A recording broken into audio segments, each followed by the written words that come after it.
Hi friends, Kishan ಅಮ್ಮನ ಅಡುಗೆಗೆ ಸ್ವಾಗತ. ನಾವು ಸಂಜೆ ಹೊತ್ತು ಸ್ನ್ಯಾಕ್ಸಿಗೆ ಯಾವಾಗಲೂ ಚಿಪ್ಸು ಅಥವಾ ಬಜ್ಜಿ ಈ ಥರ ಮಾಡ್ತಾ ಇರ್ತೀವಲ್ವ. ಒಂದು ಸಲ ಈ ರೀತಿಯಲ್ಲಿ ಮುಸ್ಕಿನ ಜೋಳದಲ್ಲಿ ಸ್ನ್ಯಾಕ್ಸ್ ಮಾಡಿ ನೋಡಿ, ಎಲ್ರಿಗೂ ತುಂಬಾ ಇಷ್ಟ ಆಗುತ್ತೆ. ಮಕ್ಕಳಿಗಂತೂ ಕೇಳಿ ಮಾಡಿಸ್ಕೊಂಡು ತಿಂತಾರೆ, ಅಷ್ಟು ಚೆನ್ನಾಗಿ ಬರುತ್ತೆ. ಬನ್ನಿಗೆ ಇದಕ್ಕೆ ಏನೇನು ಸಾಮಗ್ರಿಗಳು ಬೇಕೋ ನೋಡ್ಕೊಳ್ಳೋಣ. ನೀವೇನಾದ್ರು ಇದೇ ಮೊದಲನೇ ಬಾರಿ ನಮ್ಮ ಚಾನಲ್ನ ನೋಡ್ತಾ ಇರೋದಾಗಿದ್ದರೆ ನಮ್ಮ ಚಾನಲ್ನ ಸಬ್ಸ್ಕ್ರೈಬ್ ಮಾಡ್ಕೊಳ್ಳಿ.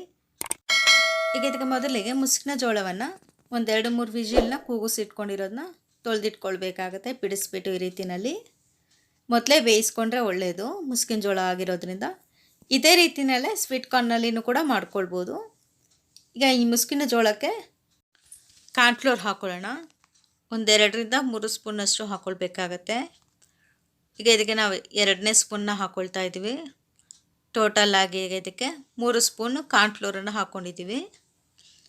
ಈಗ ಇದ್ರ ಜೊತೆಗೇ ರೆಡ್ ಚಿಲ್ಲಿ ಪೌಡರನ್ನು ಹಾಕ್ಕೊಳ್ಳೋಣ. ರೆಡ್ ಚಿಲ್ಲಿ ಪೌಡರು ಒಂದು ಅರ್ಧ ಸ್ಪೂನಷ್ಟು ಹಾಕ್ಕೊಂಡ್ರೆ ಸಾಕು.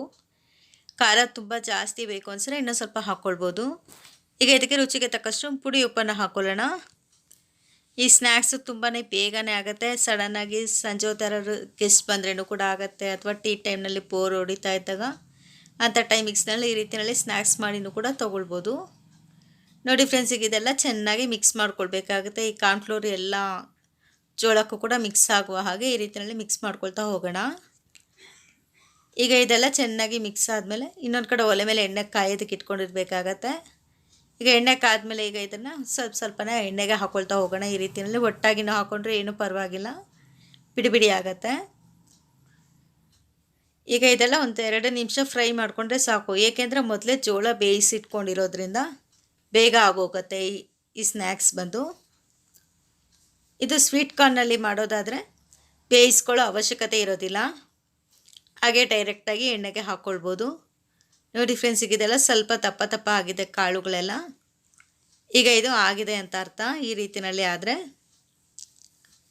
ಈಗ ಇದನ್ನೆಲ್ಲ ಒಂದು ಜಾಲರಿಗೆ ತೆಗೆದು ಹಾಕ್ಕೊಳ್ಬೇಕಾಗತ್ತೆ. ಇಷ್ಟ ಆದರೆ ಸಾಕು.